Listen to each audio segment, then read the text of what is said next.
yangi uylanayotgan do'stlaringga tashlab qo'ysalar ham bo'laveradi. Uni ko'rib maza qilasiz, qarang. Qanday qilib qo'yib berdik. Bitta eshigi, oynalari splashnoy bo'ldi. Laminat dupmakko profildan bo'ldi. Bulari plastmassa 6000 quvvatrodan. Bir dona setkasi bonus. Bunisida ham setkasi bor.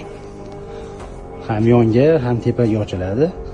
Bundan tashqari bu yoq qismida ikkita hammom bilan tualet eshigi. Hozir uyning ichidan ham ko'rsataman. Bu uyning ichki qismi ko'rishlaringiz mumkin. Dupmakko svetga, qora ruchka, qora oshiq-moshiqlar bilan qilib berganmiz. Bu yoq tomonda romi, aytganimdek ham yonga, ham tepadan pastga podokonniki bilan bu setkasi, bu ikkinchi romi. Mana bu yoq tomoni bitta spalniyni ichiga bir dona hammomiga eshikcha qo'yib berdik. Bunisi oq rangli bo'ldi. Ko'rishlaringiz mumkin, gulli oynaga bilan. Bu oldi qismini ko'rdilaring, bu kirishda bitta zal ekan.